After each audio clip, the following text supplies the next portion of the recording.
The views and opinions expressed on this podcast are those of the speakers and do not necessarily reflect those of the ANA or its members.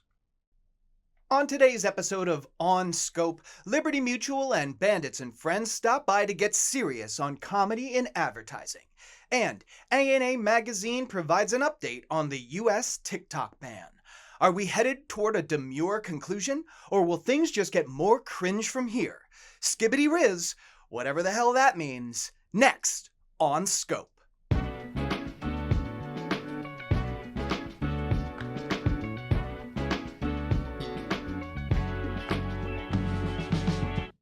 Welcome to On Scope, the marketing podcast brought to you by ANA and powered by Odyssey, a leading audio streaming platform. You can listen to all your favorite podcasts, music, and entertainment on the Odyssey app.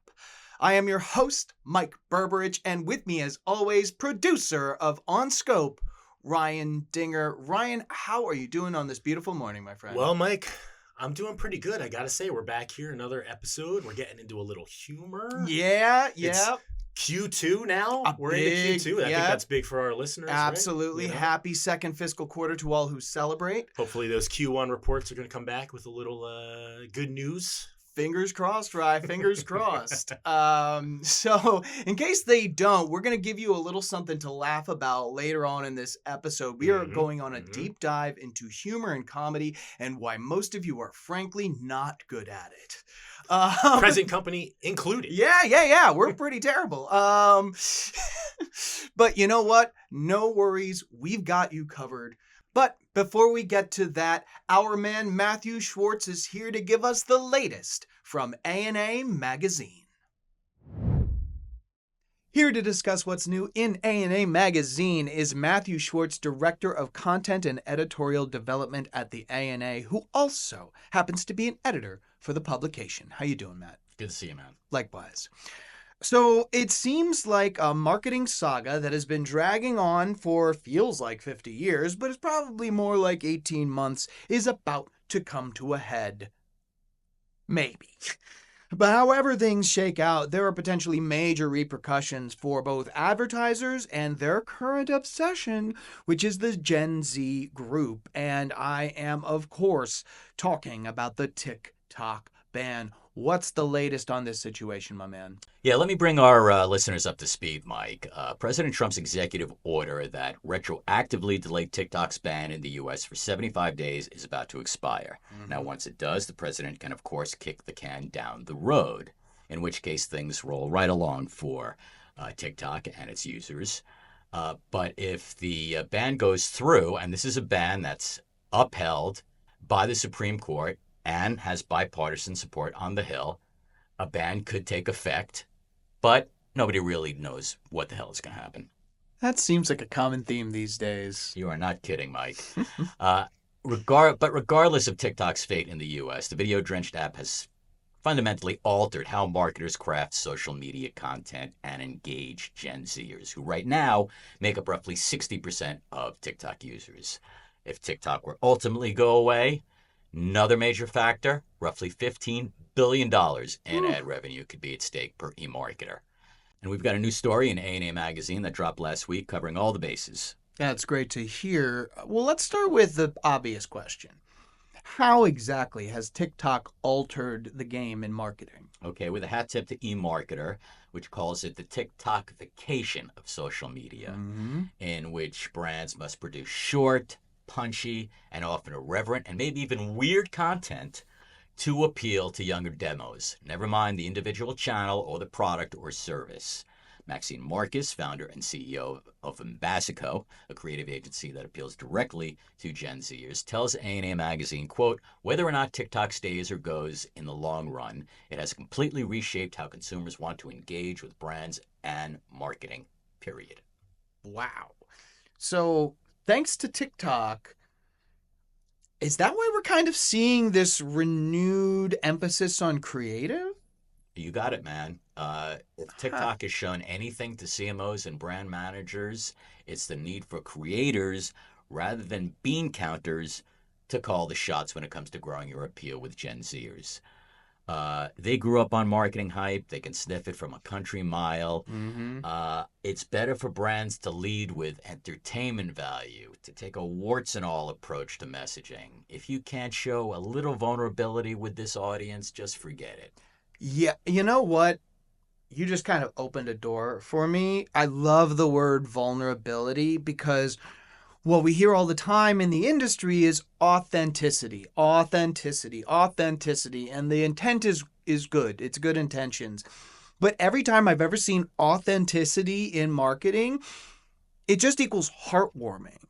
And that is not fully reflective of the reality we live in nowadays. So I love this idea of vulnerability, letting the real in. That's just, I don't know, that is just a much clearer way forward for marketers. So thank you for bringing that, just getting my brain going. Of course, man. I mean, let's face it. Authenticity is one of the most abused terms in the marketing industry. Hear, hear. People can't get off it.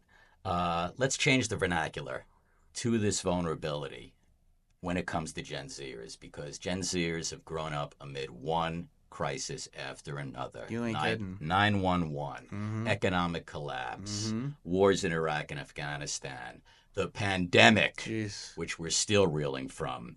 They don't want the sugarcoat. They don't want the strawberries and cream. They want people to talk to them frankly and candidly and speak to their problems, which is a word that Madison Avenue has a very torturous relationship with. But if you really want to get into this, into the weeds with this audience, you got to go with the authenticity, with a more realistic approach to the messaging. I love it. Always great stuff coming from A&A Magazine. Thank you so much for stopping by, Matt. Of course, Mike. For this article and more, as well as the weekly A&A Magazine quiz, go to ana.net/publications. Big thanks again to Matthew Schwartz, always bringing the goods from A&A Magazine. Always a pleasure to have him on the show. Yeah, I mean, A&A Mag's always got it covered, and this week especially. The TikTok ban, I mean, the deadline is on Saturday, at least for the 75-day extension. Exactly. What do you think? Are we going to be looking at TikTok next week, or, what's going to happen? So, I overwhelmingly think they're just going to kick this can again. Occam's razor. Like it's the most likely thing to happen. But I do think that there is a weird 5% chance that the sale goes through, like something wild. But I think that's very unlikely. Yeah, I sort of agree. I think we're just going to go down this path that we've already gone on. There'll be another extension. The U.S. government may say something like, well, give us 25% of the app now, because they went from 100% ownership down to 50%. They keep kicking the can down the road. I don't see it. I think people will still be looking at TikTok next week. But it is an interesting use case for our listeners about why you do need to diversify the channels that you're on, because constant chaos out there on social media. Yeah, it's not just about what's working right now. You really do. You cannot afford to have blinders on in 2025. No. Or put all your eggs in one basket. No, absolutely not. And, we're talking to some folks today who know something about spreading the wealth across channels and just going a lot of different ways to engaging with people and getting their attention, chief among which is comedy. Here to discuss why you're not so great at comedy in your marketing, we've got Jenna Lebel, CMO of Liberty Mutual, and Danny Gonzalez, co-founder and chief creative officer at Bandits and Friends. Up next, On Scope. Everyone, we are back at A&A Studios. This is On Scope, the marketing podcast, and I have two special guests with me today to help me solve one of the marketing mysteries that has been confounding me for years. And that is, why are insurance companies so good at comedy and advertising, and why does everybody else suck so much? Here to help me answer those two questions are Jenna Lebel, Chief Marketing Officer at Liberty Mutual Insurance, and Danny Gonzalez, co-founder and co-chief creative officer at Bandits and Friends. Jenna, Danny, thank you so much for joining us on the pod today. Thank you for having us. Yeah, excited to be here. All right, so let's jump into it. I kind of served it up a little bit, but I want to get right to the heart of the matter. it makes perfect sense to lean into comedy as a marketer. We were trying to engage, we're trying to relate, we're trying to get to that humanness. Comedy is a cheat code in a lot of ways if done well. But at what point in the journey to integrating comedy into advertising do most marketers fall flat? Because I really think that our batting average as an industry is not fantastic. Danny, I'm happy to jump in and you want to chime in after. Yeah, it's a great question, Mike. When you brief humor into your work, and you work with funny creative partners like Danny, you're going to see funny work back, which is awesome. But I think there are two potential areas where you could misstep. I think the first is prioritizing the jokes or the humor over strategy and messaging. I think humor is such a valuable tool to get results, but it's not the ultimate goal. A funny ad that doesn't deliver ultimately on your objectives is ultimately ineffective, and you can't really have humor at the expense of that clarity of messaging or branding. And then I would say the second misstep that I see is just not being true to the brand. If the humor feels disconnected from brand values or the voice or the audience, it can feel a bit forced and less authentic, and potentially can lead to create, confusion and create confusion around the brand. So I'd say those are the two missteps I see, but Danny, would love your perspective. Yeah, I mean, I agree wholeheartedly with that first one. I think a lot of times it's serving the comedy rather than the brands, and you may walk away laughing, but you're not remembering anything from the brand, which kind of defeats the purpose a whole lot. I think another thing, and I'll give kudos to Jenna and her team. It does take a bit of bravery. When you try to create something beautiful and miss the mark or fail, I think people still give you credit for the attempt. When you try to make somebody laugh and you're trying to be funny and you fail, and I know this from experience, people get angry. You will get some Seriously. pretty distinct feedback. So in the attempt to be a comedy brand, you're going to get a lot of harsh feedback, and you got to kind of stick to it. And naturally, comedy is a little polarizing. It's just about trying to get as many people on the I think it's funny side as possible. I love that. And I actually, in our earlier conversations, I kind of love that the comedy is not really the key to this. Like you said, Jenna, you find funny people, you're going to get some funny ideas and outputs and scenarios. But, centering the brand, making the message memorable. And one other element that we brought up, and I would love to kind of dive deep into this, is that not only is Liberty Mutual been really bringing it in terms of the funniness that's actually connected to the brand, but that's all been rooted in really engaging characters. I think character is so important when we're talking about comedy and advertising.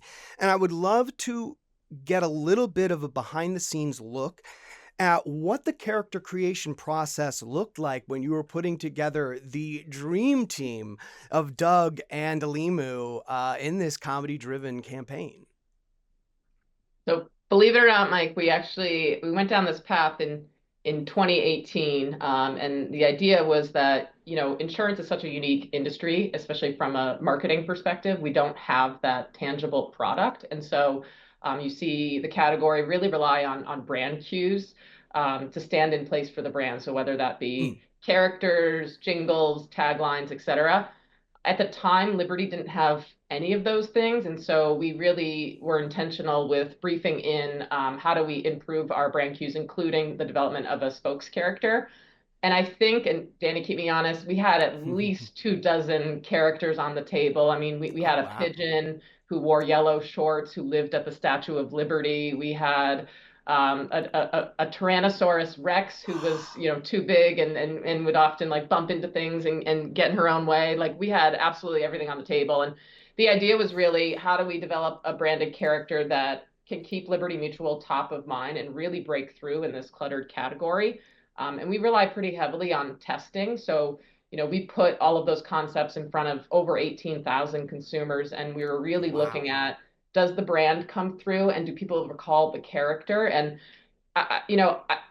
Limu and Doug is a sort of special duo, right? It's a super familiar trope, that buddy duo. It's like one part familiar, one part unexpected, where you have this flightless bird who doesn't speak. And so the dynamic's just really interesting, and it resonated with consumers. We loved it. And we introduced that in 2019, and now I think, as we continue to develop and evolve the characters, we're working to try to dimensionalize them in a little bit, so introduce more about them, about their backstories, their lives at home, their lives on the job, and trying to make sure that they're just culturally and seasonally relevant and can sort of stand the test of time.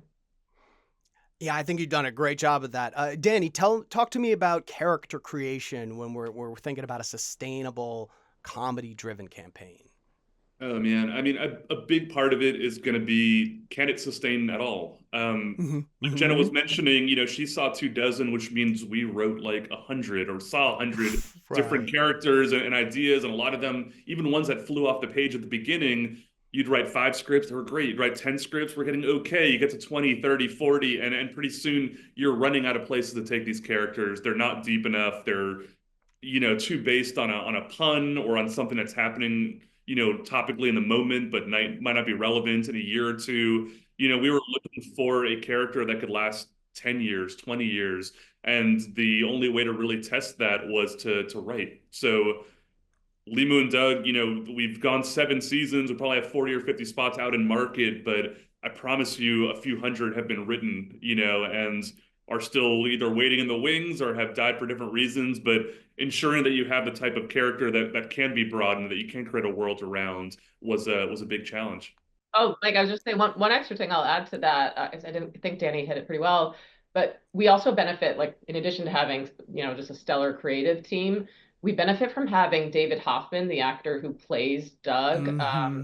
He has an improv background, so, and Oh. now that we've done round over round and he's really in his character, he's been able to drive humor beyond what's actually written in the script, and the script's already funny, and so it's just been nice to have that dynamic as well. That's Yeah. awesome. He's got a great sense of who the character is also, like I feel like he feels that ownership of where the character wouldn't go, and he helps to kind of create those guardrails as well. Yeah, that's super awesome. And I've a little bit of an acting background myself, and it is kind of funny of those off out there characters. Sometimes it's actually a little bit easier to deepen that character because it just has almost nothing to do with you and your day-to-day thing, so you can kind of take it wherever. And I've really seen that actually, that like goofy character exploration, and it's really paid off. So that's very, very cool.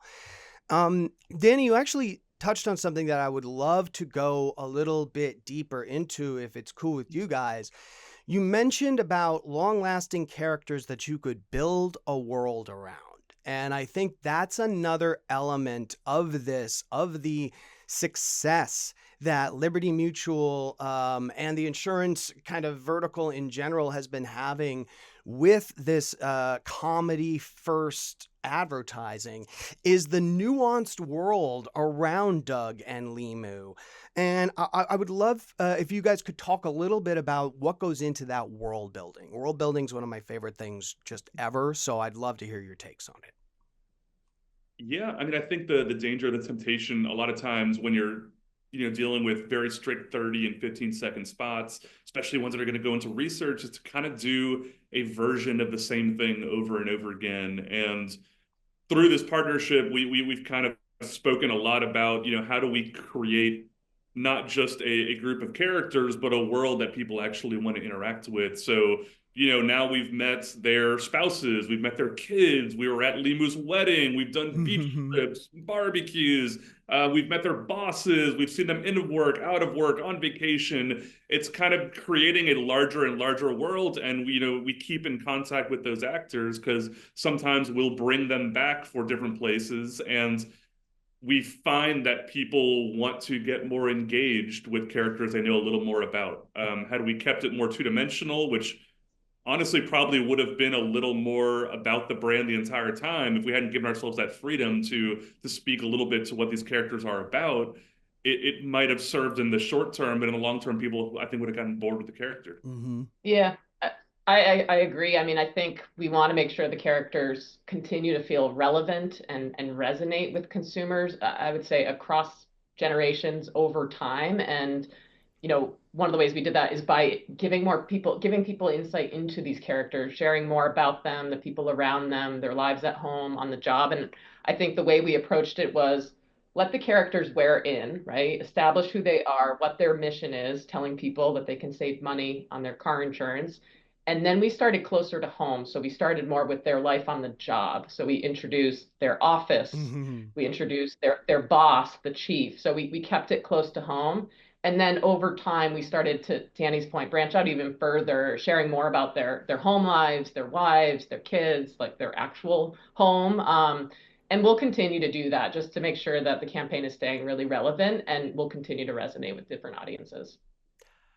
I love that. And it really shows a sense of discipline in that you're still giving airtime for the audience's enjoyment. To Danny's point, if this were just like hammer the brand home, hammer the brand home, hammer the brand home, there would have been diminishing returns. But, you know, I think humans just inherently love lore around anything, including an emu that sells car insurance. So I really love that balance of continuing to give the audience something for themselves while reestablishing and reiterating the brand in every message. I think that's just super, super cool.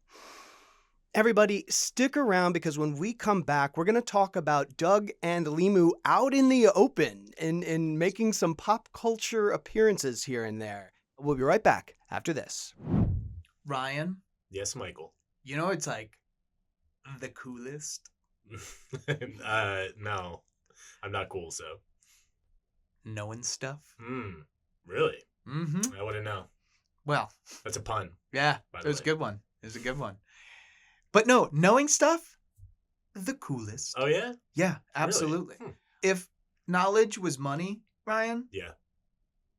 I'd be a billionaire. Wow. Yeah. If knowledge was Not so power, popular these days. yeah, well, more of an objective observation than a judgment call. Fair enough. Okay. How about this? If knowledge were power, Uh-huh.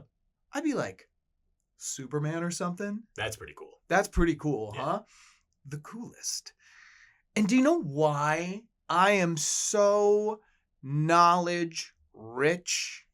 No, but I have a feeling you're going to tell me because we're contractually obligated to talk about this. We're at the point of no return, Yes. so here we go. Mhm. It's because I, like every ANA member on planet Earth, have access to the Marketing Knowledge Center. Oh, it's all coming together for me now. Yeah, All right, man. I get it. Yeah. The MKC, as we call the it in these good parts. old MKC. Mm-hmm. So I invite every ANA member out there to access our Marketing Knowledge Center, where a wealth of proprietary research, tools, and data await to empower your decisions and amplify your impact. Aren't those like number 1 and number 2 on every marketer's wish list? I have been trying to amplify my impact for years. Yeah. And I can't figure it out. Well, so. I'm telling you, my decisions have never been more powerful now that I have immersed myself in the glorious sea of content that is the Marketing Knowledge Center. Do you want to get your knowledge up, my friend? I do, very much so, yes. Well, I know. I want to be cool. Yeah, well, prepare to be the coolest. Prepare for that dance card to fill up, my friend, because I'm sending you over to ana.net/MKC. And now, back to our show. Did you say dance card? Yeah, Is it a sock hop? What, it's like what a are we talking about? 40s or 50s thing. Yeah, like Don't a sock hop. judge me. We are back. This is On Scope, the marketing podcast, and I am here with Jenna Lebel, Chief Marketing Officer at Liberty Mutual, and Danny Gonzalez, co-founder and co-chief creative officer at Bandits and Friends. And as promised, I want to talk about when you do the work and you create characters that are relatable and that people do get a kick out of above and beyond the ad at the moment. What happens a lot is those characters find their way into pop culture. And I would love for you guys to kind of discuss what that's been like, seeing your creation out in the wild, and kind of how you balance letting it go out there, letting it be part of the wave while still kind of controlling the brand itself. Yeah, I mean, it's kind of the dream, right? Like, when we developed this campaign, we thought it was good. Like I said, we tested it in front of consumers. Consumers, like in a quantitative study, said it was good. But I think until it's out there, and really kind of taking off in terms of just word of mouth and going into pop culture, like you don't really know. And so it was just awesome to see, after a couple years, Lee Moon Doug popping up multiple times on Saturday Night Live, multiple times in New York Times crossword puzzles or in Jeopardy clues. And, a lot of it happened organically. I think, my favorite time of year is Halloween, because we've seen so many iterations of Lee Moon Doug across Halloween costumes, adults, kids, pets. It's been really awesome. But a lot of it has happened organically. And I think, more recently, we're starting to be a little bit more intentional about how can we insert them into pop culture. And so we've done a few movie integration partnerships, whether that be with Ghostbusters or Spider-Man or the Minions, and we've tried to build activations around that. But I think that's the next evolution, is like, I want to see the organic stuff continue, of course, but how can we be more intentional with trying to bring them into different areas of culture? Yeah, and we love seeing how people take it on, especially in the Halloween costumes or out on SNL and everything. And it's fun to see what they do with the characters. A little out of our control, so it's a little nerve-wracking sometimes, but it's a lot of fun, and it's a feather in the cap that they're doing in the first place. But the fact that they know by making that reference, everyone will get what we're talking about and who we're talking about, I think is very much the proof in the pudding that the campaign is resonating. A stand-up comedian can make a reference to the jingle or Limu and Doug, and they know that everyone will know what it is they're talking about, which I think is the point, Yeah, absolutely. And Jenna, you were talking about kind of partnerships with other IP as being the next step. And I think the groundwork you all laid into these characters and their world allows you to go in there. You can't just slap any brand mascot into a fully fleshed out fictional world and expect it to go just gangbusters. Like, there needs to be some dimension to these characters that you're bringing to the partnership. So just really an unexpected approach to successful comedy. It is research driven. It is rigorous in staying true to the characters and the brands.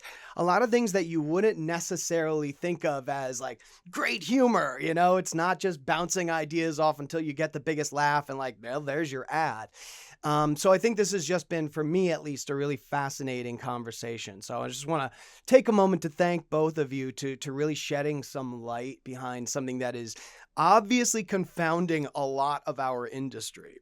So I want to take a little bit of a pivot here, because I just have to ask.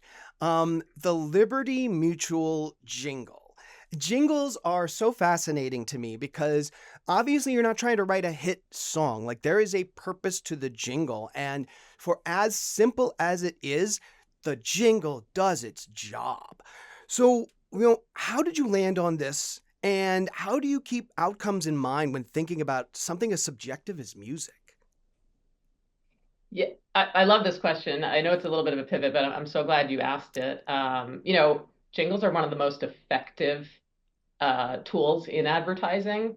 And, a lot of the work we're doing is subjective, frankly, right? So anytime you're developing something, whether it's a spokes character, a tagline, a jingle, or any creative, really, it's all very subjective. And I think for us, like, we try to anchor it in our objectives. And so, insurance is such an interesting category. Like, we don't have that tangible product. And so we are relying on those brand cues to effectively make that connection to the brand. And so when we went down the path of developing our jingle, our objective was really just simple: keep Liberty Mutual top of mind with consumers. And so we wanted something that was highly branded for Liberties, does just that, highly memorable, and could be flexible over time, right? Like, as the frequency of our ads increases and we're spending more in marketing, it's like we want to make sure that it can be flexible. And so we tested, almost a dozen jingles with consumers. We did a single exposure quantitative testing environment, and we were really just measuring,